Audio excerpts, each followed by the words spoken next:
Hello বন্ধুরা, কেমন আছো তোমরা সবাই? আশা করছি সবাই খুব ভালো আছো। আমরাও আছি মোটামুটি। আমি আর চিকু একটু অসুস্থ হয়ে পড়েছি। সমস্তটাই আজকের ভিডিওতে শেয়ার করব। তো প্রথমেই বলি, আজকের ভিডিওটা রান্নাবান্না দিয়েই শুরু করছি। সকালবেলা আজকে বানাবো রুটি, সাথে পনির আলু দিয়ে একটা মাখা মাখা তরকারি করব। আর এই পনিরটা এতটাই ভালো, খেতেও ভীষণ ভালো হয়। তো আগের দিনকে আর কি পনিরটা নিয়ে ফ্রিজের মধ্যে রাখা ছিল, তো সেটা এখন এনে ছোট ছোট করে পিস করে নেব। এতটা যদিও লাগবে না, খানিকটা রেখে দেব। আর বাদবাকিটা একটু আলু মটরশুঁটি দিয়ে মাখা মাখা তরকারি করব। অনেক ভালো ভালো ভিডিও সমস্তটাই আর কি শ্যুট করার রয়েছে, ভিডিওগুলো আছে, তোমাদের সঙ্গে কবে শেয়ার করব বুঝতে পারছি না। মাঝে ঘুরতে গেছিলাম, মাঝে আমাদের অ্যানিভার্সারি আছে, সমস্তটাই তোমাদেরকে শেয়ার করার আছে।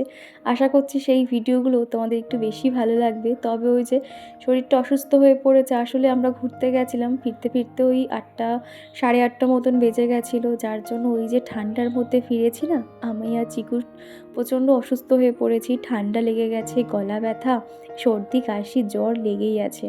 তো সেই জন্য কদিন আর ভিডিও দিতে পারিনি। আর আমার না ভিডিও না দিলে আমার মনটা ভীষণ খারাপ হয়ে যায়।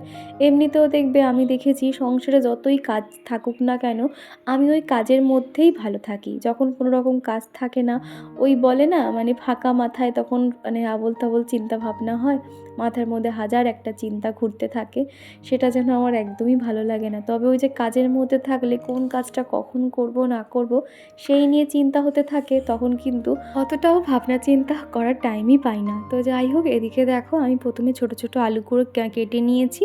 আর এদিকে পনিরগুলো একদম ছোট ছোট পিস করে সামান্য নুন হলুদ দিয়ে ভেজে নিচ্ছি। পনির কিন্তু বেশি ভাজতে হয় না, তাহলে দেখবো ওই রাবারের মতন হয়ে যায়। একদম হালকা করে লাল লাল করে ভেজে নিয়েছি। আর তারপরে একটু নুন জল করে নিয়েছি, এর মধ্যেই পনিরগুলোকে দিয়ে রাখবো। এতে কি হয়, পনিরের মধ্যে মানে লবণটাও ঢোকে, আর মানে এটাও দেখবে ফুলে না খানিকটা ফ্লাপি মতন হয়ে যায় কিন্তু পনিরটা। তো সেই জন্য ওই জলের মধ্যে একটু একটু করে দিয়ে দিচ্ছি। যেদিন করে চিকু স্কুল থাকে সেদিন করে কিন্তু আমার মাথার মধ্যে একটা টেনশন ঘুরতে থাকে যে আমি 10টার মধ্যে বার হতে পারবো তো। আর যেহেতু আমি বাড়ি থেকে আর কি বেশিরভাগ সময় দেখা যায় যে গাড়ি না পেলে হেঁটে যাই, তা নাহলে গাড়ি পেয়ে যাই। খুব বেশিক্ষণ লাগে না, 10-15 মিনিটের মধ্যেই কিন্তু মানে গাড়িতে মানে পৌঁছে যাওয়া যায়। তবে ওই যে 10টার সময় বার হতে পারলে কি অত মানে তাড়াহুড়ো করতে হয় না, রিল্যাক্সে আর কি যেতে পারি। তো সবাই বেশিরভাগ দেখা যায় 10:30 কিংবা 11:45 পর্যন্ত আর কি তাও ক্লাসে ঢোকে। এখন যেহেতু ওরকম সিস্টেমটা নেই যে পুরো ডট টাইমেই ঢুকতে হবে, এখন যেহেতু ডেমো ক্লাস চলছে, যার জন্য অনেকে বেশ দেখেছি 11টার সময়ও ঢোকে। তবে ওই যে আমি খুব একটা দেরি করতে চাই না, কেননা দেরি করে গেলে কি হবে, লাস্টের বেঞ্চেতে বসতে হবে। আমি সবসময় চাই যে ও সামনের দিকে বসুক। আর এমনিতেও স্কুলের মধ্যে সবথেকে বেশি স্টুডেন্ট হলো LKG-তে। তো সেই জন্য আর কি চেষ্টা করি তাড়াতাড়ি নিয়ে যাওয়ার। আজকে ভেবেছি সকালে টিফিনে রুটি তরকারি বানিয়ে নেব, আর দুপুরে এসে এক তরকারি মাছের ঝোল কিছু একটা করে নেব। এটাই তাহলে আমি আর চিকু খেয়ে বেরিয়ে যাব, আর ওর পাপাকেও তাহলে এই টিফিনটা দিয়ে দিতে পারবো। আর আজকে রুটি করলাম, তার একটা কারণ হলো এই মাসে আমাদের যেহেতু মান্থলি বাজার তোলা হয়, তো আটা ময়দা যতটুকু আনা হয়েছিল সেগুলো এখনও পর্যন্ত থেকে গেছে। পরের মাসে আবার যেহেতু মান্থলি বাজার তোলা হবে, তো সেই জন্য ভাবলাম যে এই মানে যতটুকু আটা ময়দা আছে এগুলোকে আগে শেষ করে নেওয়া যাক। তা নাহলে বেশি দিন থাকলে না ওই আটা ময়দার মধ্যে থেকে পোকা লেগে যায়। তো সেই জন্য আর কি আজকে একটুখানি ময়দা মিশিয়ে একটু রুটি বানিয়ে নিয়েছিলাম, বেশিরভাগ ময়দা দিয়েই বানিয়েছি। তো যাই হোক, এদিকে দেখো আলু পনিরের তরকারিটা আমি একদম মাখা মাখা করেই বানাবো, আর একটু সিদ্ধ করেই বানাবো। মানে কোনো রকম আর কি আলুগুলো বেশি ভাজবো না, ওই জলে ফুটিয়ে একদম নরম নরম সিদ্ধ করে নেব। তাহলে দেখবে ওইটা খেতে যেন বেশি ভালো লাগে। তো সকালে উঠে সমস্ত বাসি কাজকর্ম সেরে আমি ঝটপট গরম জলে স্নান করে নিয়েছিলাম। যেহেতু সকালে করে গরম জল করা হয়, চিকুর পাপা খানিকটা নেবে আর খানিকটা আমি আর কি নিয়ে স্নান করে নিয়েছিলাম। তো তারপরে না আমি কোনো রকম যে চুল ফুল আঁচড়াবো আর টাইম পাইনি। আগে ভাবলাম এই যে সকালে যে একটা খাবার ঝক্কি, সেটা আগে হয়ে যাক, তারপর নয় বাদবাকি কাজকর্মগুলো করবো আর কি। আর আগের দিনের ভিডিওতে রিমি বলেছ খুব সুন্দর হয়েছে ভিডিওটা দিদি ভাই, ভান্ডি কত করে নিচ্ছে তোমাদের ওদিকে? তুমি সম্ভবত ভাড়ার কথা হয়তো জিজ্ঞাসা করেছো। আমাদের এই সাইডটাতে মোটামুটি তুমি যদি খোলামেলা ঘর ফর নিতে চাও, মোটামুটি তুমি 7, 7.5, 8 এরকম ঘর ভাড়া ধরে রাখো। এই যে জায়গাটা আর কি, আমরা যেহেতু হাউজিং সোসাইটির এখানটায় থাকি, তো সেই জন্য এখানে একটু ভাড়া বেশি বলতে পারো। তো যাই হোক, ওদিকে কিন্তু বেশিরভাগ রুটিটা বানানো হয়ে গেছে, আর শেষেরটা এরকম ত্রিকোণ করে বানানোর ইচ্ছে হলো, সেই জন্য আর কি ত্রিকোণ করে বানিয়ে নিয়েছি। আমি রুটি কিংবা পরোটা যখনই বানাই না কেন গোল করে বানিয়ে নিই, ঝটপট আর কি। আর যখন হাতে সময় থাকে তখন এরকম চৌকো শেপে কিংবা ত্রিকোণ শেপে পরোটা রুটি বানাই আর কি, মানে ওই পরোটা বানাই, রুটি নয়, রুটি তো গোলই বানাই। তো যাই হোক, এবার ঝটপট রুটিগুলোকে ভেজে নেব, তারপরে আর কি ওর পাপার লাঞ্চ বক্সটাকে প্যাক করে দেবো। আর আগের ভিডিওতে পিউ আমাকে কমেন্ট করেছিলে, দিদিভাই আমিও তোমার মতন চপার নিয়েছি, খুব ভালো। তো শুনে খুব ভালো লাগলো পিউ, তুমি যে আমার দেখে চপারটা নিয়েছো। সত্যি কথা, চপারটা ভীষণ কাজের গো, এত ভালো হেল্পফুল। হয়তো মুড়ির সঙ্গে স্যালাড, মানে হয়তো খাওয়ার ইচ্ছে হলো, সমস্ত কিছু একসঙ্গে দিয়ে তুমি স্যালাডও করতে পারবে, কিংবা মোমো কিংবা যে কোনো রান্নায় ভেজিটেবল একসঙ্গে কাটা থেকে শুরু করে শাক, হয়তো ভাবলে তোমার হয়তো শাক কাটতে ভালো লাগছে না, তুমি মোটামুটি দুভাগ করে শাকগুলো দিয়ে দিলে সেটাও কিন্তু ছোটো ছোটো পিস হয়ে যায়। ভীষণ ভালো চপারটা আর কি। তোমরা জানে যারা ভাবছো এরকম একটা চপার কিনবে, আমি তো বলবো চোখ বন্ধ করে ওই চপারটা নিয়ে নিও, ভীষণ ভালো। কেননা ওই দড়ি টানা যে চপারগুলো হয় সেগুলো কিন্তু ছিঁড়ে যাওয়ার সম্ভাবনা থাকে। তবে আমি যে চপারটা ব্যবহার করছি সেটা কিন্তু ভীষণ ভালো, প্রায় 1 বছর হয়ে গেল। আর এদিকে রুটিটাকে আমি একটু জল গরম করে উল্টে পাল্টে নিলাম। এতে কি হয়, রুটি খেলে কোনো রকম গ্যাস হয় না।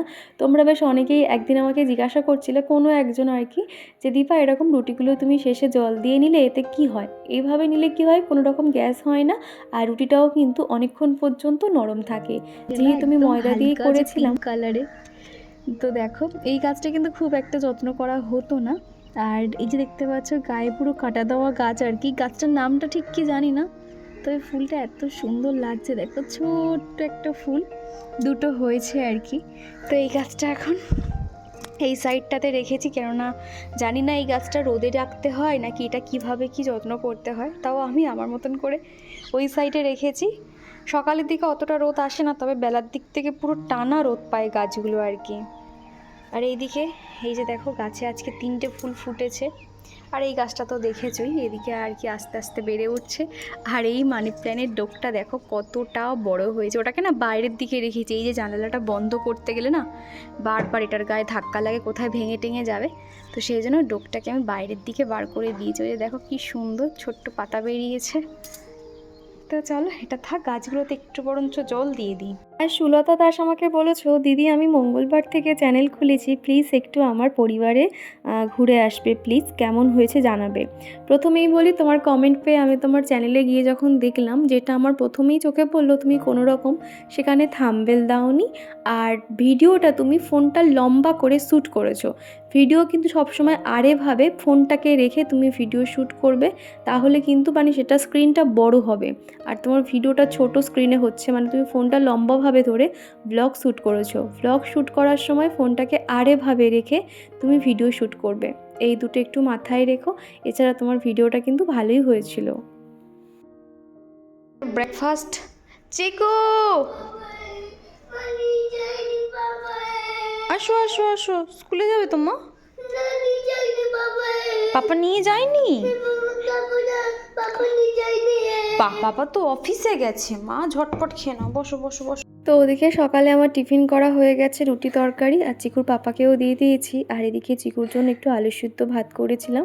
আর ওকে যেহেতু কোনো রকম রিচ খাবার কিংবা বাইরের খাবার দাবার ওকে দিচ্ছি না, সেই জন্য আর কি ঘি আলু সিদ্ধ ভাত আর সাথে একটা এগ বয়েল করে দিয়েছিলাম।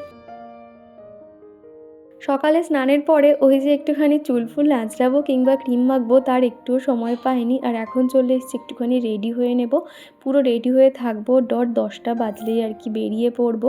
কেননা টুকটাক কাজকর্মগুলো আছে, তো ওখানে গিয়ে অতক্ষণ ধরে বসে থাকা, সেই জন্য ভাবলাম বেশিরভাগ কাজটা আমি সেরে যাব, তাহলে অন্তত নিশ্চিন্ত থাকতে পারবো।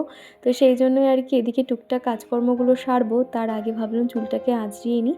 আর এখন বাইরে যা কাঠফাটা রোদ, এখন থেকেই সানস্ক্রিন মাখা শুরু করতে হবে, তা না হলে স্কিনের অবস্থা ভীষণ খারাপ। এমনিতেও এত রোদে না যতই সানস্ক্রিন মেখে যাই না কেন, যখন চিকুকে নিয়ে বাড়ি আসি তো পুরো গরমে পুরো মুখ ফুক লাল হয়ে যায় বলতে পারো। আর এসকে নায়াম বলেছো, দীপা তুমি চিকুর খাবার দেখাবে না, ওটা নজর লাগে। একদমই ঠিক বলেছ গো। আমি না আগে এটা বুঝতাম না। আমি সবসময় দেখাতাম কি খাবার হচ্ছে না হচ্ছে, কি খাওয়াচ্ছি, খেতে দেওয়ার সময়ও ভিডিও করতাম। তো আমি এখন সেটা বুঝতে পেরেছি বলে আমি কিন্তু অতটাও আর এখন আর দেখাই না। দেখবে নজর জিনিসটা কিন্তু সত্যি ভীষণ খারাপ। জানি না চিকুর কী হয়েছে। এমনকি আমি যে ওই মসজিদে গেছিলাম তো ২ বার ৩ বার ফিরেও এসেছি। উনি তখন ছিল না আর কি। ওই শবে বরাত চলছিল বলে আমি আবারও যাওয়ার প্ল্যানিং করছি। কেননা ওখানে না গেলে না কি হয়েছে কিছু বুঝতে পারবো না। আর ডক্টর দেখালে কি অত বুঝতে পারে? এমনিতেও ডক্টর দেখাচ্ছি, ওর ওষুধ চলছে, তবে কিচ্ছু খেতে চাইছে না। এই জিনিসটা কেন হচ্ছে কিছু বুঝতে পারছি না। এটা নিয়েও একটু চিন্তায় আছি। তবে তুমি যে কথাটা বলেছো একদম সঠিক বলেছো। সকালবেলা ওঠার সময় চিকুর পাপা কিন্তু বিছানাটা মোটামুটি ভালো করে ঝেড়ে ঝুড়ে আর বালিশগুলো ওইভাবেই রেখেছিল। আমি আরেকবার একটুখানি দেখলাম ধুলো ধুলো হয়ে গেছে, সেই জন্য এই সাইডটা একটু ঝেড়ে দিচ্ছে আর চিকু ওদিকে শুয়ে আছে।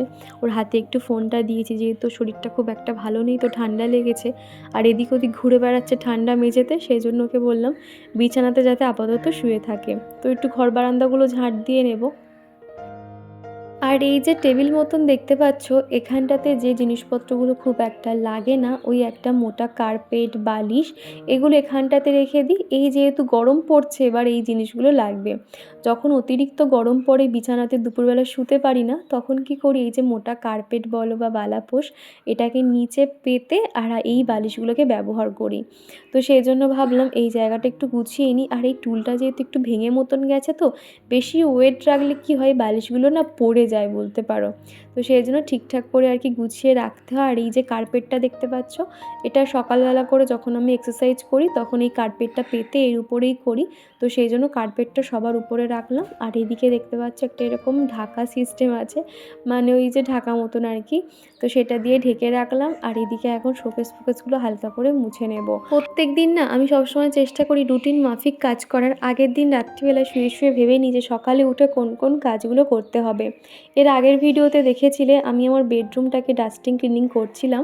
তবে আজকে রয়েছে এই ঘরটাকে হালকা ডাস্টিং ক্লিনিং করার জন্য। ওই প্রত্যেক দিনের না দেখবে একটা কাজ থাকে, তো তার মধ্যে সমস্ত কিছু ডাস্টিং করতে গেলে অনেকটা সময় লেগে যায়। সেই জন্য বলবো পাটে পাটে করলে কি হয়, সমস্ত ঘরবাড়ি মেনটেনেন্সও থাকে আর একসঙ্গে কিন্তু অত সময়ও যায় না। তো সেই জন্য ভাবলাম আজকের এই যে শোকেসটা পরিষ্কার করে নিই। আর সাদা শোকেস তো সামনে থেকে দেখলে বোঝা যায় ভালোই ধুলো হয়েছে। তো ঝুলগুলো ভালো করে মুছে নিয়েছি, তারপর কলিন স্প্রে করে করে কাঁচগুলোও পরিষ্কার করে নিয়েছি। মাই সিম্পলি লাইফস্টাইল আইডি থেকে এক দিদিভাই বলেছিলে তোমার ভিডিও প্রথম থেকেই দেখি, খুব ভালো লাগে। তো থ্যাংক ইউ গো দিদিভাই, এইভাবে পাশে থেকো। টুম্পা বলেছো খুব সুন্দর হয়েছে মোমোটা। তো থ্যাংক ইউ গো টুম্পা, সত্যি কথা বলতে মোমোটা খেতে না দারুণ হয়েছিল। এমনিতেও দেখবে মোমো তুমি যেভাবেই বানাও না কেন খেতে কিন্তু খুব টেস্টি হয়। আর আগের ভিডিওতে গীতা হোম টাউন আইডি থেকে দিদিভাই কমেন্ট করেছো খুব সুন্দর, পাশে থাকবেন আশা করি। হ্যাঁ দিদিভাই, আগের দিনে তোমার কমেন্টটা পেয়ে কিন্তু সাথে সাথেই তোমার চ্যানেল দেখে এসেছিলাম এবং তুমিও খুব সুন্দর ভিডিও করো। এইভাবে ভিডিও দিয়ে যাও, আশা করছি একদিন দেখবে তোমার ভিডিওতে আরও অনেক অনেক ভিউজ হবে। এখন আমি রেডি হচ্ছিলাম, একটা ছোট্ট কানের দুল তোমাদেরকে দেখাচ্ছিলাম, এর আগেও দেখিয়েছিলাম। মাঝে করে যখন বাপের বাড়ি গেছিলাম তখনই আর কি ওই ইমিটেশনের দুলটা কিনেছিলাম, ওই শ্রীহরির আর কি। হ্যাঁ, মাঝে আর কি ইচ্ছে হয়েছিল যে একটা সোনার কানের দুল পরবো সবসময় বাড়িতে পরার জন্য। তবে এখন সোনার দাম যে হারে বেড়ে গেছে, তো সেজন্য না দাম শুনে পালিয়ে এসেছি। এই যে সোনার দোকানে এই যে এই যে ইমিটেশনের দুলটা দেখতে পাচ্ছ শ্রীহরির, এরকম সেম দুল আমি সোনার দোকানে জিজ্ঞাসা করেছি, দাম বলেছে ৩৮,০০০ টাকা। এত দাম বলেছে, শুনে ভাবলাম যে কোনো দরকার নেই, এই দিয়েই চালিয়ে দেবো। কেননা অনেক সোনার দুল আছে পরে, সেগুলো একটুখানি ভারী, সবসময় পরার জন্য না, বেকার বানিয়ে কি করব। আগের দিন রাত্রিবেলায় ঘর বারান্দা সমস্তটা ঝাড় দিয়ে শুতে গেছিলাম আর সকালবেলা দেখো আবার সেই যে কোথা দিয়ে ধুলো চলে আসে, কি বলবো, আমার পায়ে যখনই একটু ধুলো ঠেকে তখনই মনে হয় যেন এক্ষুনি ঝাড় দিতে হবে, তা না হলে সমস্তটাই ধুলো ধুলো হয়ে যাবে। তো মোটামুটি আমি খুব ভালো করে বসে দাঁড়িয়ে ভালো করে ঝাড়টা দিয়ে দিয়েছি। আর এদিকে দেখো চেয়ার ভর্তি, সরি চেয়ার নয়, ওই যে দোলনা ভর্তি জামা কাপড় রয়েছে। ওগুলো যে কবে ভাঁজ করবো তার ঠিক নেই, একটু একটু করে যখনই সময় পাই ওই দোকান থেকে জামা কাপড় নিয়ে ভাঁজ করি। জামা কাপড় গোছানোটা আমার কাছে যেন খুব অলসতার কাজ বলে মনে হয়, কেননা অন্য কাজগুলো দেখবে সময়ে করতে পারি, কিন্তু এই যে জামা কাপড়ের কাজগুলো দেখবে তুমি যখন খুশি ভাঁজ করে নাও, কোনো ব্যাপার নেই। তো সেই জন্য আর কি দোলনার উপরে ওইভাবে টাল করে রাখা আছে। তো আর তনু বলেছো তোমার মুখে আমার কমেন্ট শুনতে আমার ভীষণ ভালো লাগে। তো থ্যাংক ইউ গো তনু, তোমরাও যেরকম কমেন্ট করে শুনতে ভালো লাগে, আমারও কিন্তু তোমাদের কমেন্ট পড়তে খুব ভালো লাগে। এইদিকে দেখো আমি যখনই ঝাড় দিই এরকম বসে বসে হামাগুড়ি দিয়ে ঝাড় দিই, এতে কি হয় আমার যেন একটা স্যাটিসফাই ব্যাপারটা থাকে, আর খুব ভালো করে কিন্তু ঘর বারান্দা পরিষ্কার হয়ে যায়। ওই দাঁড়িয়ে দাঁড়িয়ে ওই পুস্তের আগা দিয়ে ঝাড় দেবো, ওইটা দিয়ে যেন কখনোই পরিষ্কার হয় না। বসে বসে যতক্ষণ না আমি এরকম পরিষ্কার করি ততক্ষণ মনে হয় যেন আমার ঘরে যেন কোথাও না কোথাও ধুলো লেগে আছে। আমার আগের দিনের ভিডিওতে রূপা আমাকে কমেন্ট করেছো, দিদিভাই আমি তোমার ভিডিও দেখি, আমার খুব ভালো লাগে, আমি কলকাতা থেকে বলছি, আমার একটা ছোট্ট ইউটিউব চ্যানেল আছে, কয়েকদিন হলো কাজ করছি, তো সেরকমভাবে কিছু করতে পারছি না, জানি না তুমি হেল্প করবে কি আমাকে। তোমার যে ব্যাকগ্রাউন্ড মিউজিকটা তুমি কোথা থেকে নিয়েছো, আর এটা কি কপিরাইট আসে, এই এরকম অনেক কিছু লিখেছো আর কি। তো প্রথমেই বলি, আমার চ্যানেলের বয়স মাত্র 2 মাস, আর খুব মনোযোগ সহকারে প্রতিদিন একটা টাইম মেনটেন করে ভিডিও দাও। ডেলি ভিডিও দিতে পারলে ডেলি দাও, একদিন পর পর দিতে পারলে একদিন দাও। আর রইলো তোমার মিউজিক ব্যাকগ্রাউন্ড, ওটা আমি ইউটিউব থেকেই নিয়েছিলাম। ইউটিউব অডিও লাইব্রেরি বলে তুমি ইউটিউবে সার্চ করবে, দেখবে গ্রিন কালারের মিউজিক মতন এসে যাবে, সেখান থেকে তুমি যে কোনো মিউজিক তুমি স্ন্যাপটিউব থেকে বা যেভাবে হোক ডাউনলোড করে নেবে, আর সেটাই কিন্তু তুমি তোমার ভিডিওর ব্যাকগ্রাউন্ডে ইউজ করতে পারবে। আর ওখানে দেখবে নো কপিরাইট বলে লেখা থাকবে, তোমার কোনো রকম অসুবিধা হবে না। তো এদিকে ঘরের সাথে সাথে আমার মেন উঠোনটাও ভালো করে ঝাড় দিয়ে দিয়েছি, আর এখন দেখো একটু জল দিয়ে ধুয়ে দিচ্ছি। সকালে তাড়াহুড়োর সময় জল দিয়ে ধোয়ার আর সময় পাই না, শুধুমাত্র একটু গঙ্গার জল ছিটিয়ে কাজকর্মগুলো শুরু করেছিলাম। আর তারপরে তোমাদেরকে দেখাবো আগের দিনকে আর কি দোকানে গিয়ে আমার ঠাকুর ঘরের জন্য কি কি কিনেছি। অনেক দিনের ইচ্ছে ছিল, ঠাকুর ঘরের জন্য কয়েকটা জিনিস কিনেছি, তো সেগুলো তো আমি তোমাদেরকে দেখাবো। তো আর কিছুতে সময় হয়ে উঠছিল না, একটু একটু করে জিনিসপত্রগুলো এনেছি, আর ভাবলাম যে চলো আজকে তোমাদেরকে শেয়ার করি কি কি কিনলাম। তো এই যে দেখো ফার্স্টে একটা বড় একটা পার্সেল চলে এসেছে। এই পার্সেলটার মধ্যে কি আছে খুলে তোমাদেরকে দেখাচ্ছি। এটার মধ্যে রয়েছে ঠাকুরের জন্য কাপ ধূপ। তোমরা দেখেছিলে ওই কাপ ধূপগুলোর আগের বারে মোটামুটি 3টে ফ্লেভারে নেওয়া হয়েছিল, তো ওটা অনেকদিন ধরে ব্যবহার হলো, তো শেষ হয়ে গেছিল, ওই 1-2 সপ্তাহ হয়ে গেল, তো ভাবলাম আরো একটা নিয়ে নিই। আর এই কাপ ধূপ জ্বালানোর যেটা মেইন সেটা হলো ধূপগুলোর জন্য আর কি, যেটা সব থেকে দরকার সেটা দেখাচ্ছি একটু পরে। এই যে দেখো একটা নিয়েছি সুন্দর ধুনুচি, দাঁড়াও আমি তোমাদের ব্যাক ক্যামেরা করে দেখিয়ে দিচ্ছি। একটা সুন্দর ধুনুচি নেওয়া হয়েছে, সাথে নেওয়া হয়েছে একটা কি বলতো, এটাকে বলে তড়কা প্যান। এটা আমার ভীষণ দরকার ছিল, যেহেতু চিকুর এখন করে প্রচন্ড ঠান্ডা লেগে গেলে কি হয় আমাকে বাটিতে তেল গরম করতে হয়, আর স্টিলের বাটিতে তেল গরম করলে সেই বাটি দেখার অবস্থা থাকে না, কেমন একটা দাগ দাগ হয়ে যায়। তো ভাবে এটাতে তেল গরমও করতে পারবো, বা এটাতে তড়কা জাতীয়, বা এটা কিভাবে শটে রান্নায় ব্যবহার করে অনেকে, তোমরা হয়তো এটা জানো এটার ব্যবহার কি কি আছে। তো আমি কিভাবে এটা ব্যবহার করি তোমাদেরকে আমি মানে ভিডিওর মাঝেই আর কি কোনো একটা দিন দেখিয়ে দেবো এটা আর কি। আর যেটা রয়েছে আমার ভীষণ পছন্দের, দেখো এই যে দেখতে পাচ্ছ, এটা হচ্ছে কি একটা ধুনুচি স্ট্যান্ড। এটা আমার অনেক দিনের ইচ্ছে ছিল, তো ভাবলাম এটার দাম শুনে ফার্স্ট টাইম বলছিলাম যে নেব না, কিন্তু তারপর মন হলো যে না এটা তো পিতলের, আর আস্তে আস্তে ঠাকুরের সমস্ত জিনিস আমি পিতলের নেওয়ার চেষ্টা করছি, সেজন্য এটাও পিতলের নিয়ে নিয়েছি। এটা তো মানে এটা বলে না ওয়ান টাইম ইনভেস্ট, তুমি এটা জাস্ট একবার না নিলে অন্তত 5-6 বছর, আমার মনে হয় 5-6 বছর, জানি না কতদিন, 2-3 বছর অন্তত এটাই ভালো ব্যবহার করতে পারবো। তো যাই হোক এরকম একটা সিস্টেম রয়েছে। চলো তোমাদেরকে ব্যাক ক্যামেরা করে দেখিয়ে দিই। প্রথমেই দেখাই, এই যে দেখতে পাচ্ছ একটা ধুনুচি স্ট্যান্ড, ধূপ স্ট্যান্ড। এই ধূপ স্ট্যান্ডটা দেখতে পাচ্ছ। আমার কেন বলো তো, একটা স্ট্যান্ড প্রদীপ ছিল, তবে স্ট্যান্ড এরকম আর কি ধূপকাঠি রাখার ছিল না, তো ভাবলাম চলো এটা নিয়ে নিই।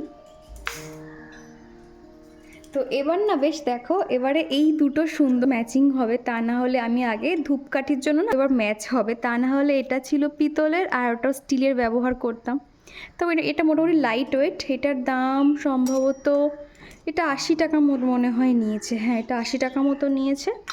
আর আরেকটা যেটা নিয়েছি, এই যে এটা আর কি ধূপ কাপের জন্যই নেওয়া হয়েছে। দেখো কি সুন্দর দেখতে না, এটা এত সুন্দর না। এটা এর থেকে আরেকটু ছোট ছিল, তবে আমি বড়টাই নিয়েছি, যেহেতু আমার মানে মনে হলো ছোটোটার থেকে বড়টা একটু বেশি ভালো হবে। এই যে দেখতে পাচ্ছ, এই আর কি দিয়ে এইভাবে ঘোরাবো, এত ভালো লেগেছে আমার। আর এটা না তোমরা কিন্তু খুলতেও পারবে, এই যে এটা কিন্তু খুলতেও পারবে তোমরা, এই যে এটাকে খুলতে পারবে, এরকম লাগাতেও পারবে, এই যে। আর এটা এরকম সিস্টেম, এই জায়গাটা জয়েন্ট করা রয়েছে, এই যে। আর তারপরে যেটা নিয়েছি সেটা হলো এই যে একটা তড়কা প্যান, এই যে দেখতে পাচ্ছ, ছোট্ট মতন। এটাতে কিন্তু ডিম পোচ বানানোর জন্য একদম পারফেক্ট হবে, ছোট্ট মতন। এই যে চলো এবার বক্সটাকে খুলে তোমাদেরকে দেখাই। আমি নিজেও এখনো দেখিনি এর মধ্যে কি আছে না আছে। এই যে ধূপকাপগুলো, এই নিয়ে দ্বিতীয়বার ব্যবহার করব, মোটামুটি ভীষণ ভালো বলতে পারো। এর আগের বারে যখন নিয়েছিলাম তখন 3টে ফ্লেভারের ছিল, তবে এটা একরকমই 4টে বার আর কি ট্রেতে মতো রয়েছে, 4টে বক্সে রয়েছে, অনেকগুলো করে রয়েছে। আর এটা আমি মিশো থেকেই নিয়েছিলাম। তোমরা যদি কেউ এটা নিতে চাও আমাকে কমেন্ট করে জানাবে, তাহলে আমি এটার লিঙ্ক আর কি কমিউনিটি পোস্টে অবশ্যই দিয়ে দেবো। খুব ভালো বলতে পারো আর কি। আর ঠাকুর ঘরে এরকম একটা ধুনো থাকলে গন্ধটা এত সুন্দর না, বেশ একটা আলাদাই ভক্তি আসে বলতে পারো। এই যে দেখতে পাচ্ছ অনেকগুলো করে আছে, 3টে 4টে, 3 4 12টা করে আছে, 4টে প্যাকেট, এই একটা, এই একটা, এই একটা, আর এই একটা। যখন আমার ছোট্ট ঠাকুরঘর ছিল, আমার ঠাকুরঘরের জন্য এত জিনিসপত্র ছিল না, তবে আস্তে আস্তে কিন্তু আমার ঠাকুরঘরে অনেক জিনিসপত্র হয়ে যাচ্ছে। আগে কি মনে হতো জানো তো, যখন আমি নিজস্ব বাড়ি করতে পারবো তখনই ঠাকুরঘরের জন্য জিনিসপত্র কিনবো, কিন্তু তারপরে মনে হলো যে কদিন বাঁচবো ঠিক নেই, তবে যে কদিন বাঁচবো বা যে কদিন আছি আমি যেভাবে থাকবো ভগবানকেও ঠিক সেইভাবেই রাখবো। তো সেই জন্য না এখন আর ওই কবে বাড়ি করতে পারবো সেই ভরসায় না থেকে, যখন যতটুকু পারি নিজে যতটুকু আর কি আয় করছি মানে ইউটিউব থেকে, তাই দিয়ে আর কি একটু একটু করে ছোট ছোট যে স্বপ্ন বলো বা আশা বলো, এগুলো আর কি পূরণ করে থাকি। এরই মধ্যে চিকুকে স্কুলে দিয়ে আসা, স্কুল থেকে আনা সমস্তটাই হয়ে গেছে। বাড়িতে ফিরেই মা ছেলেতে মিলে খাওয়া দাওয়া করে নিয়েছি। আর তারপরে দেখো বেশ কিছু বাসন পড়েছে, সেগুলোকে এখন মাজা ঘষা করে নিচ্ছি। সকালে ওই যে খেয়েছিলাম কিংবা দুপুরের পরে যে বাসন একসঙ্গে অনেকটাই হয়ে গেছিলো, সে রান্নাঘরটা যে পরিষ্কার করব সেটার আর সময় পাইনি, যেহেতু বেশিরভাগ সময়টা কেটে যায় স্কুলে বসে বসে, তো সেই জন্য না কিছু কাজ কিন্তু থেকে যায়, তো সেগুলো বাড়ি ফিরেই আমাকে টুকটুক করে করতে হয়। আর কণিকা দিদিভাই বলেছিলে, ও দীপা আমি খুব খুব খুব খুশি হয়েছি, তুমি তোমার স্বপ্নের বাড়ি তৈরি করো, তুমি এইভাবে এগিয়ে যাও, আমি তোমার পাশে আছি আর থাকবো আমার মিষ্টি বোন। থ্যাংক ইউ গো দিদিভাই, একটু আশীর্বাদ করো। আমি না খুব চাইতো ভগবানের কাছে, এখনও প্রে করি যে খুব তাড়াতাড়ি যাতে আমার স্বপ্নের বাড়িটা তৈরি করতে পারি। আসলে কি জানো তো, সমস্ত কিছু তো আমাদের হাতে নেই, ভগবান না চাইলে হয়তো সেটাও হবে না। একটু অপেক্ষা করে আছি, কেননা রেন্টে থাকা ভীষণ কষ্ট গো। সবসময় হাসি মুখে হয়তো থাকি ঠিক কথা, কিন্তু ভিতরে ভিতরে অনেক মানে প্রবলেম ফেস করতে হয়। তো সেই জন্য না এই কয়েকটা বছরে রেন্টে থাকার যে কি কষ্ট বা কেমন, অনেকটাই অভিজ্ঞতা হয়েছে। তো সেই জন্য আর থাকতে চাই না, যে কোনো প্রকারে আর কি নিজের ওখানে যে জায়গাটা মানে রয়েছে সেখানে কিছু না পারি অন্তত মাথা মানে গোজার মতন যাতে একটা বাড়ি করতে পারি, ছোটোখাটো হোক, তারপর আস্তে আস্তে নয় সেখানে তৈরি করতে পারবো। এখন এই মুহূর্তে চাইছি কিছু না হোক অন্তত থাকার মতন একটা বাড়ি যাতে ওখানে বানাতে পারি। আর এখনকার বাজারে তো জানোই জিনিসপত্রের এত দাম, তো সেখানে না অনেকটাই আর কি মুশকিল হয়ে যায়। আর কয়েকটা যে বাসন ছিল টুকটাক, যেগুলো আর কি সকালের বাসন ছিল, সেগুলো জল ঝরে যেতে সেগুলো এখন জায়গায় টুকটুক করে রেখে দিলাম। আর ওই যে এগ বয়লারে আর কি মোমো বানিয়েছিলাম, সেটা আর কি ভালো করে পরিষ্কার করে জায়গায় রেখে দিয়েছি। রান্নাঘরের কাজ মোটামুটি হয়ে গেছে, রান্নাঘরটা একদম মুছে মাছে পরিষ্কার করে নিয়েছি। আর এদিকে দেখো সন্ধে হতে চললো, তো জামা কাপড়গুলো বাইরে থেকে তুলে নিচ্ছি, কেননা এরপরে তুললে সমস্তটাই ঠান্ডা হয়ে যাবে। আর এই যে জামা কাপড়গুলো সমস্তটা আধ শুকনো রয়েছে, এগুলো ভাবলাম যে জানালাতে কিংবা এই যে দড়িতে মেলে দেব, তাহলে আর কি শুকিয়ে যাবে। আর এখানে না সকালের দিকে এত ভালো রোদ আসে, কিন্তু দড়ি টানানোর মতন সেরকম বড় জায়গা নেই। তো সেই জন্য এই যে আর কি যে এলাস্টিকগুলো থাকে ওই যে ব্যাগ বাঁধার জন্য, তো সেই এলাস্টিকটা আমি দুটো গাছে এদিক থেকে ওদিক করে লাগিয়ে দিয়ে বেশ কয়েকটা জামা কাপড় ওখানেই মেলেছিলাম।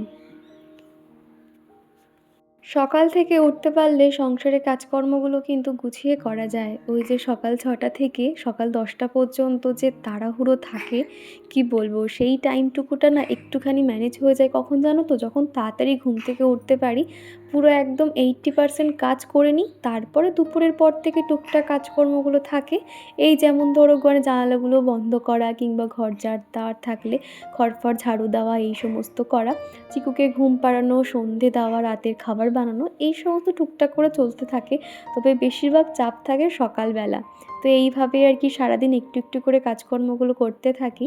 তো যাই হোক, তারপরে দেখো অনেকগুলো জামা কাপড় আধ শুকনো রয়েছে, সেগুলো ভাবলাম জানালাতে দিয়ে দিই, তাহলে আগামীকাল সকাল থেকে যে রোদগুলো আসে না, তাহলে এই জানালাতে প্রথমেই পড়ে, আর তাহলে জামা কাপড়গুলো আগে শুকিয়ে যাবে। তো সেই জন্য ওখানটাতে আর কি মেলে জানালাগুলোকে এখন বন্ধ করে দেবো।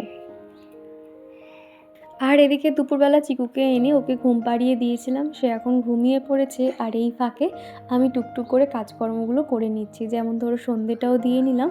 সব সময় চেষ্টা করি রাতে মোটামুটি 9টার মধ্যে খেয়ে নেওয়া, তবে সেটা আর হয়ে ওঠে না। ওই খেতে খেতে 9:30 10টা এরকমই বেজে যায়। তো যাই হোক, আজকে তাড়াতাড়ি ওই 5:30টার মধ্যেই আমি সন্ধে টন্ধে দিয়ে দিয়েছি। আর ঠাকুর ঘরে দেখো সুন্দর করে লাইটটাও জ্বালিয়ে দিয়েছি। আর এদিকে দেখো আমার ছোট্ট তুলসী মঞ্চটা আমি এখানেই রাখছি। তুলসী মঞ্চটা আর কয়েকদিন পরেই অন্য একটা জায়গায় শিফট করব। নতুন একটা তুলসী মঞ্চ নেওয়ার ইচ্ছে আছে। এরকম প্লাস্টিক কন্টেনারে তুলসী মাতাকে রাখতে ইচ্ছে করছে না। তো যাই হোক, চলো বন্ধুরা, আজকের মতো টাটা।